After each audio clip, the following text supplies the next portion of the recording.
The VBA itself was created in 2013, which I'm sure you're aware. It was the coming together of the former Building Commission and Plumbing Industry Commission. And over that time, there's been a lot of effort put into the VBA operating as one organisation, and we are working hard towards that.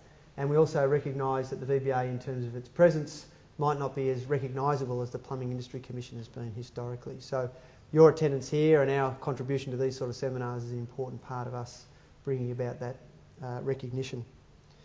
Also recognise that at our sessions this time last year, we included a conversation around the then government's commitments to reform of the Building Act, which includes Part 12A, relevant to you guys, and the plumbing regulations. And taking this opportunity to emphasise that the discussions at that stage were around proposed reforms, and a bill was tabled before Parliament, but didn't progress. So the government of the day wound up its terms. We had a new government, as you'd be aware, from November of last year. But just taking this opportunity to emphasise that those reforms that were proposed didn't eventuate into law, and the VBA continues to operate under the Building Act of 1993 and the Plumbing Regs of 2008. But today is much about the National Construction Code, the Plumbing Code of Australia, and importantly the reference standards and the technical solutions that the VBA provides, and hope that you get value out of your attendance here today. Not only having a greater awareness of what's in the code, and from this year the Plumbing Code of Australia is free through registration at the Australian Building Codes Board's webpage, and there really isn't any reason or excuse as to why practitioners shouldn't have a copy of the Plumbing Code of Australia, given that it has been free since February of this year to access, and does become relevant from 1 May of this year. The VBA itself, we recognise that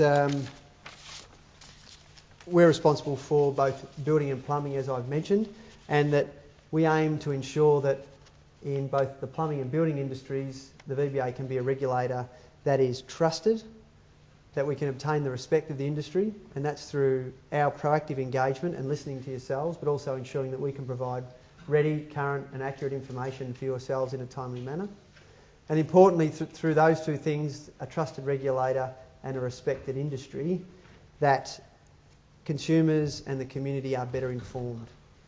And where consumers and the community are better informed, our experience is that they are less likely to be confronted with an outcome that they weren't expecting, because they have a bit more of an understanding of the processes that exist and what your roles are and your responsibilities are, as well as their contribution to a good outcome in the plumbing space. So with that regard, I welcome you this afternoon. I hope it's enjoyable, 2 hours of us talking at you, but invite you to sing out with any questions that you have as we pass through the session. I think if the audience was bigger, Paul and Matt and Paul would probably ask you to hold those questions, but it's probably more appropriate if you get onto those questions as you hear them. So I hope I haven't upset you guys and your momentum for presentation, but I think it's the best outcome for the audience we have today. So as I said, register, obtain your free copy of the National Construction Code, the Plumbing Code. Take note, ask questions, and most importantly, leave here this afternoon knowing that you have a clear understanding of any changes that are pending in relation to building and plumbing regulation in this state, but importantly that you feel confident you know where to go to get further information. So with that, I think Paul's drawn the short straw and you're first up. This afternoon we will be discussing the following topics, as covered up on the screen there. We'll be discussing the plumbing regulatory framework, the Plumbing Code of Australia and how it works, changes to the plumbing regulatory framework. Energy Safe Victoria have come along and we'll be discussing gas installation issues. We will also have plumbing services, which includes the VBA's licensing and registration, the plumbing modification process, which is handled by the Victorian Building Authority, technical advice and information, common technical inquiries and answers that the VBA receive, compliance and audit figures, and common faults, and we finish off with the Security of Payment Act and some information in regards to the Security of Payment Act. To continue on, the figure above here illustrates the Victorian Plumbing Regulatory Framework and the key relationship between them. You'll note that the Building Act 1993 and the Plumbing Regulations 2008 are the key legislative and regulatory instruments for plumbing matters. The Plumbing Code of Australia, or PCA as commonly referred to, is adopted by and forms part of the plumbing framework, and the code sets out the performance requirements that plumbing work must comply to. The technical reference documents, such as the Australian standards AS/NZS 3500, which we're all pretty familiar with, relate to plumbing and are called up directly within the PCA. There are also other reference documents, such as the roofing codes, HB 39 and HB 114, which are also called up within the plumbing regulations of 2008. That's why it's important to be mindful of both legislative instruments. So what we will now do is focus on the PCA. The PCA was first adopted in Victoria with the plumbing regulations of 2008. The Plumbing Code of Australia is Volume 3 of the National Construction Code and contains the technical requirements for the design, construction, installation, replacement, repair, alteration and maintenance of plumbing and drainage work.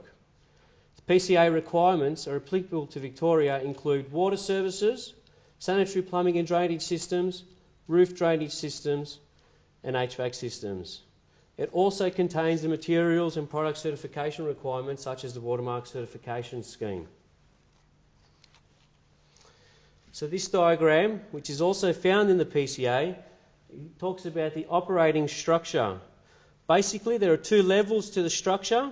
We've got the top level, which provides the guidance and contains the overarching objectives of the section that is, and the community expectations that are to be met, and the functional statements, which describe how a solution achieves those objectives. The lower levels are the compliance levels. These are the ones that contain the mandatory performance requirements and the means of complying with the performance requirements.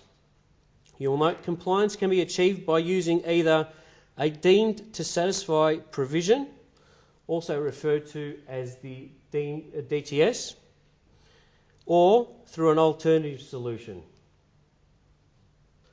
So performance requirements contained within the PCA set out the level of performance that a plumbing or drainage solution must meet.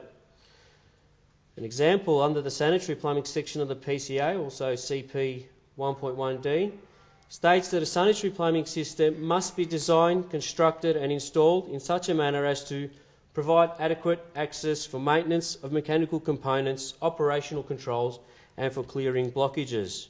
I think we're all familiar with that principle within the plumbing code. It's a high-level principle, but you will note that the performance requirements don't list specific methods, but rather indicate what the system must achieve once it is completed. So how do we comply with a performance requirement? Well, there is three options available up there on the screen. We discussed the deemed to satisfy, and that's the first option. So you can comply with the performance requirement by complying with the deemed to satisfy provisions which are listed in the PCA. Every section of the PCA has relevant documents called up in relation to that section, and those sections are deemed to satisfy the performance requirements contained within the PCA. You can also formulate an alternative solution which either A, complies with the performance requirements or is shown to be at least equivalent to the deemed to satisfy provisions. And then you've got your third option, which is a combination of a deemed to satisfy provision and an alternative solution. So what then is a deemed to satisfy provision or an alternative solution? Before I continue on, is anyone familiar with the alternative solution and the deemed to satisfy provisions within the PCA? Has anyone used the PCA to that level? Show of hands. No, probably one. All right, so we'll try and keep it as slow as possible so we can all try and absorb as much as we can on it. The deemed to satisfy provisions, which is also referred to as a DTS, are the most common method of meeting performance requirements. We're all familiar with the AS/NZS 3500 suite of standards. 3500 parts 2 and part 5, for instance, they're an example for sanitary plumbing systems, and they're the reference standards that are deemed to satisfy the performance requirements for sanitary systems.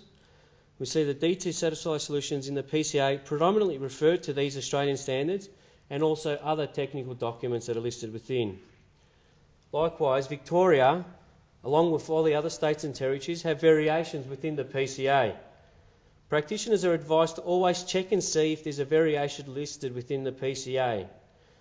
The variations are indicated within the PCA as VIC, followed by the part and section which has been varied and is placed adjacent to the relevant part. All the Victorian variations are listed within the appendix located at the back of the PCA. So as we're going through, we're reading through these performance requirements and you're looking through the deemed to satisfy provisions, we need to be mindful that there's also variations within those which Victoria have varied in and have placed it in the back of the appendix. They're nominated, and the example is there. You'll see it on the screen in sanitary plumbing systems. As soon as you see that variation in place, be mindful that you'll need to revert to the back of the appendix and locate it and determine what that variation relates to. So the other means of compliance is all through the alternative solution. These alternative solutions are included in the PCA to encourage new or innovative solutions which are not listed within the deemed to satisfy but still meet the performance requirements. In Victoria, they need to be assessed using one or a combination of the assessment methods contained within the PCA. These are evidence to support that the use of a material or product, the design or the form of construction meets a performance requirement or a deemed to satisfy provision as described in Part A 2.2, Evidence of Suitability. Verification methods, such as the methods in the PCA or other verification methods, are included within the PCA for individuals to use. These methods are a test, inspection, calculation, or other method that determines whether a plumbing or drainage solution complies with the relevant performance requirements. 3 is the comparison with the deemed to satisfy provisions. And then you've got expert judgment. This expert judgment may include, but it's not limited to individuals such as hydraulic engineers. You may have manufacturers who may be the experts in that industry, and also consultants or the like. So they're examples of recognised experts. I also wish to point at this point in time that the alternative solution only applies to the performance requirements for an installation, not to the requirements for the material or product to be certified and authorised. So in other words, if a material or product is required to be certified under the watermark scheme, you cannot do an alternative solution in regards to that material or product. It must meet the requirements of that scheme. That's just something to be mindful of because many individuals read it and try and work their way around that. So as an example for an alternative solution, we've chosen vacuum toilets. There is no deemed to satisfy requirements contained within the reference documents that detail installation methods for vacuum toilet systems, and so therefore the installation itself is deemed as an alternative solution. The following 6 steps will need to be taken to demonstrate the alternative solution will meet the relevant performance requirements in the PCA. Note that these steps need to be carried out prior to the actual installation. You'll note that the actual installation commences at step 5, so you need to start 1, 2, 3 and 4 before you even get to starting the installation. We start off with preparing a performance-based design brief. This is a full design brief which needs to be prepared by the recognised expert, as we just discussed earlier, which includes manufacturers, engineers, hydraulic consultants, experts in that area. Then you'll need to provide an analysis, modelling and testing of that design, and the modelling of that design can be tested by a recognised testing laboratory registered with the National Association of Testing Authorities, or NATA as we commonly refer to them as.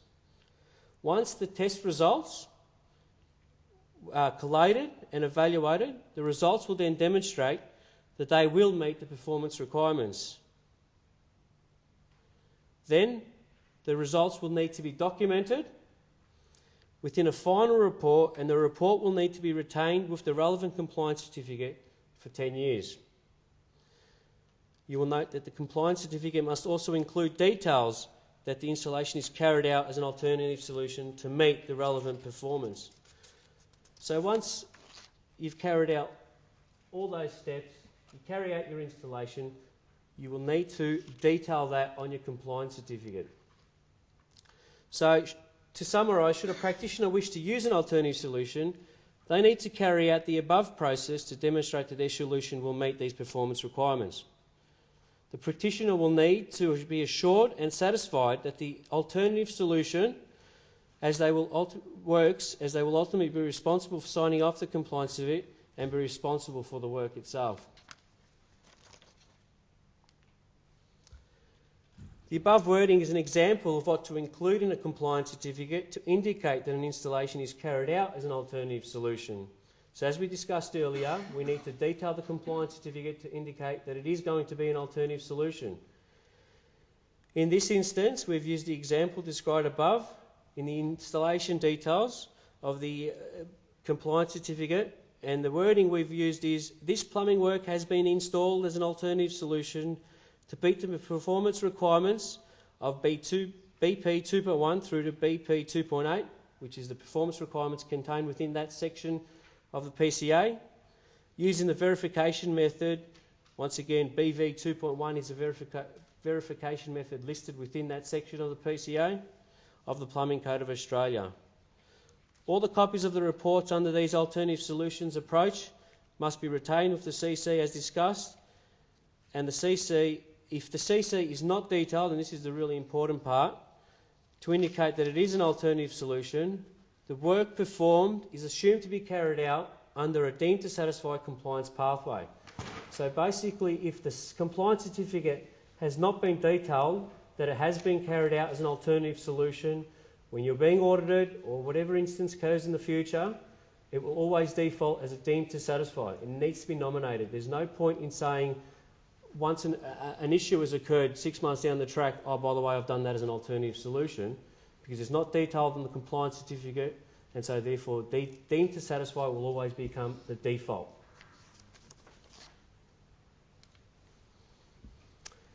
So what changes has occurred to the Plumbing Code of Australia in 2015?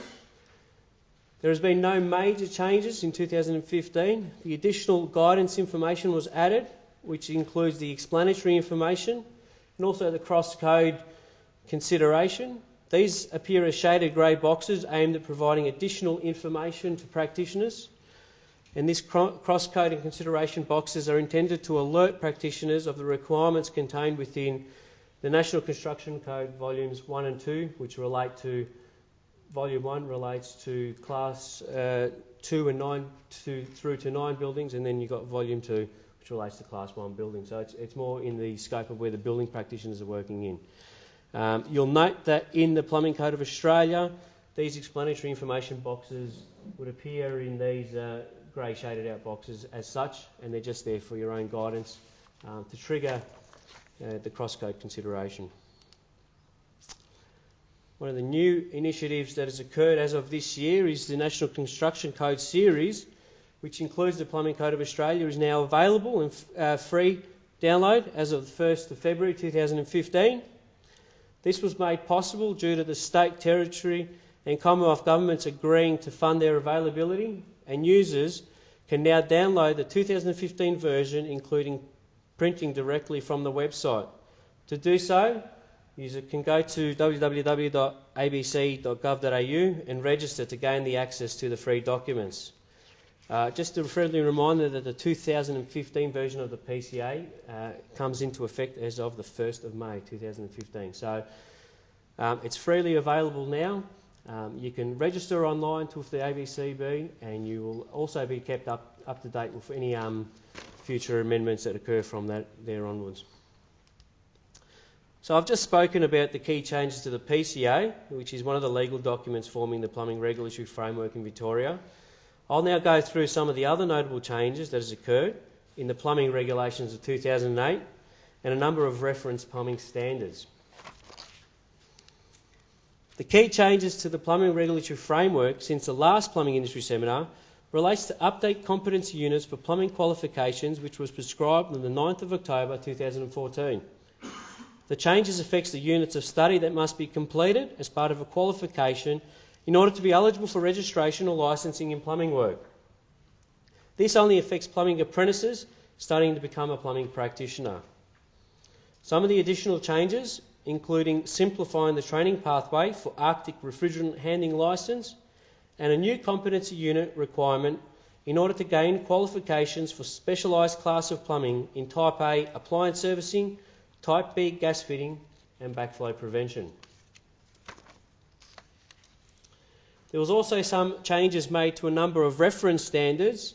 We all may be aware that AS NZS 5601 Parts 1 and 2 were published in 2013 and now they have come in effect on the 31st of March 2014. So we should all be working to the 2013 version of 5601, the gas installation standard.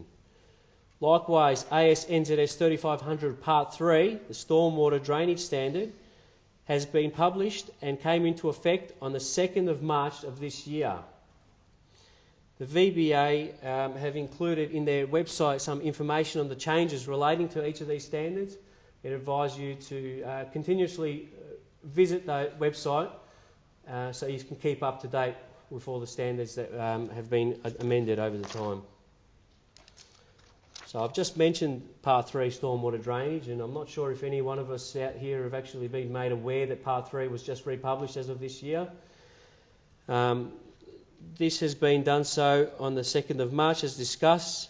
However, there has been no technical changes made to this document. Rather, the changes were made to include the removal of policy statements, manufacturers' installation instructions and similar nature. These drafting changes are considered to be administrative in nature. The VBA will endeavour to communicate the changes made to this standard with its practitioners via the VBA mail and also the website news. So you will note in the coming weeks that the VBA website has a dedicated page on standard updates, and we will endeavour to continue to try and keep you up to date with all the amendments and changes to these standards as they occur. Likewise, I wish to advise you of the imminent publication of HB 39, the Installation Code for Metal Roof and Wall Cladding. This handbook has been updated to introduce emerging coating technologies and to reinforce appropriate installation practices to ensure that roof coverings and flashings are watertight, unlike the picture there. The intention of the handbook is to provide basic installation guidelines and acceptable standards of good practice for use by training providers and metal roofing installation contractors.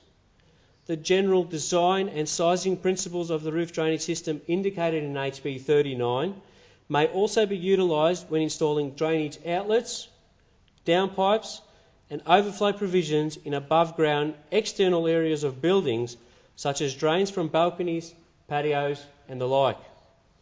The handbook also includes detailed information on box gutters and eaves gutter installations, insulated roof panels, rain head and sump installations, downpipe spreaders and pressure flashings.